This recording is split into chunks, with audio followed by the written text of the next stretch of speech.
At 2 a.m., he spotted two men in fake HOA uniforms cutting his security cameras. But his neighborhood didn't have an HOA.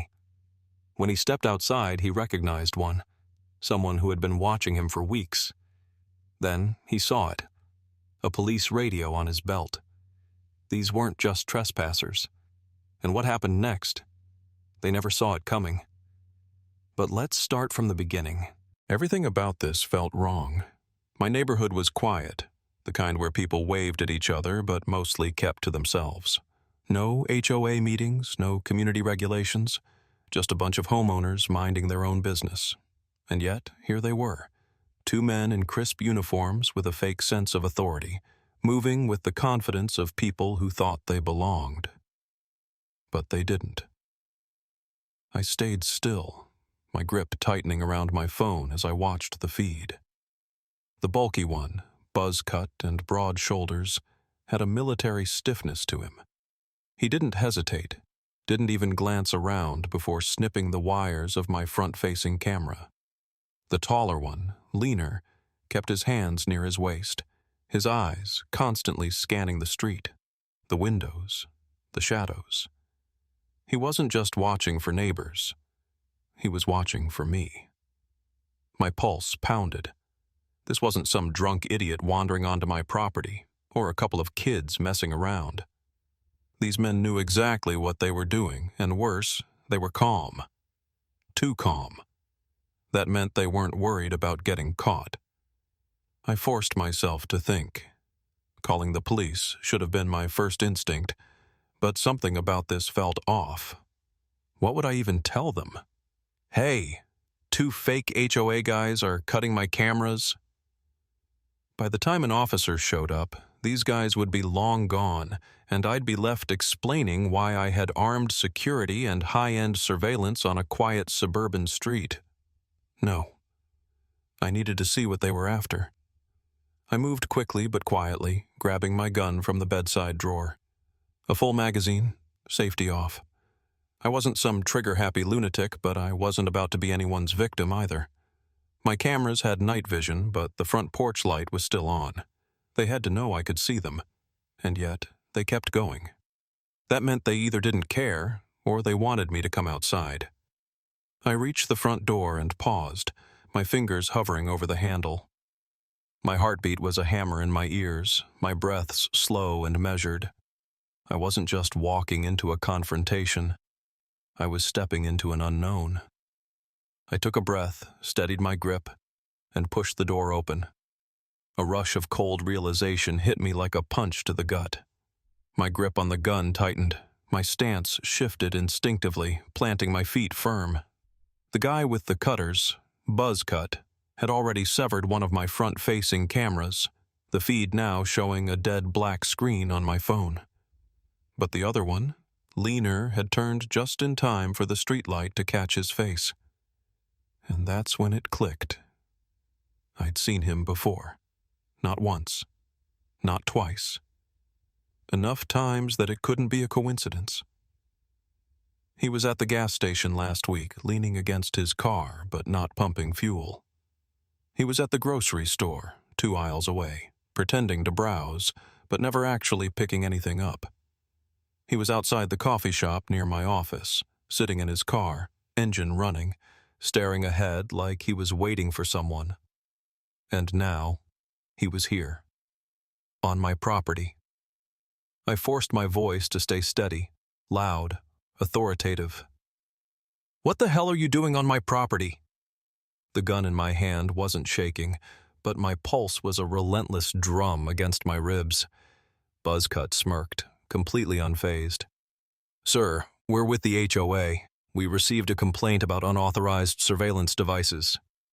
His tone was smooth, practiced, like he had given this speech 100 times before. But his eyes told a different story, calculating, watching for my next move. "The hell you are," I snapped back. "There is no HOA here." Leaner took a step forward, hands up like he was diffusing a situation, like I was the problem here. "Sir, let's just talk. No need for violence." Everything about this was wrong.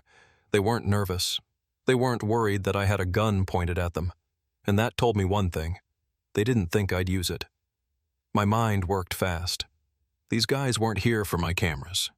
That was just a distraction, an excuse to be on my property.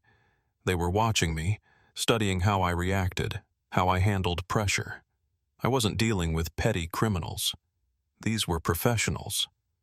But professionals for who? Then my eyes locked onto it. A small black device clipped to Buzzcut's belt. At first I thought it was some kind of pager, but then I saw the side knob, the coiled wire leading up to his earpiece. A police radio. My stomach lurched. These guys weren't fake HOA reps. They weren't random crooks. They were cops. Dirty ones. And suddenly I knew. This wasn't about my cameras. It was about me. A ripple of unease finally cracked through Buzzcut's smug exterior. His smirk faltered, just for a second, but I caught it. That split second of doubt confirmed what I already knew. These weren't just guys pretending to be cops. They were cops, the kind that operated outside the law, the kind that had something to lose. And that's when it all came together. Months ago, I had taken the stand against a local officer caught running an extortion racket. It wasn't a small case. This guy had been shaking down homeowners, small businesses, anyone he thought wouldn't fight back. But he got sloppy. Someone talked. And when it all unraveled, I was one of the people who testified. My name had been in the reports. My face had been in court. The bastard had gone down, but clearly not everyone was ready to let it go. Now his friends were standing on my property, cutting my cameras, trying to get me alone. "You're trespassing," I said, my voice like steel. I pointed toward the house. "And you're caught on video. You cut a couple of cameras, but you didn't cut them all." Leaner's jaw tightened. His fingers twitched at his side, like he was debating whether to reach for something. A gun? A taser? Or was he just deciding whether to lie or double down? "Look, pal," he started, his tone dropping its fake professionalism. "This isn't about you." "Oh, it's about me," I cut in, stepping forward just enough to make them feel it. I wasn't backing down. Not now. "And I guarantee you whatever you're about to do next, it's gonna cost you." Silence. Buzzcut's eyes flicked toward Leaner. A silent conversation passed between them. We all knew how this was supposed to go. They'd expected me to panic, to roll over, to be too scared or too stupid to realize what was happening until it was too late. But I wasn't panicking. I wasn't scared. And I sure as hell wasn't alone. Because just then, cutting through the thick tension like a blade, the wailing of sirens split the night. Red and blue lights flashed across the street, bouncing off windows, illuminating every inch of my front yard. The fake HOA illusion was dead. For the first time, they were the ones looking trapped. The two men froze.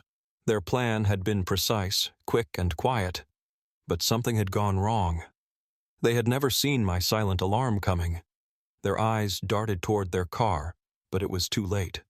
2 squad cars screeched to a halt in front of my house, red and blue lights flashing. I lowered my gun, hands raised, as officers jumped out. "Step away from the homeowner," one of them shouted. Buzzcut and Leaner hesitated, then, realizing the game was up, slowly raised their hands. The arrest was swift. As they were hauled into the back of a police car, I finally exhaled. Later, I found out they were indeed former officers, ones who had worked under the corrupt cop I helped put away. They had been trying to intimidate me, maybe even set me up, but they had underestimated one thing. I wasn't the same guy I used to be, and I wasn't going to be anyone's victim.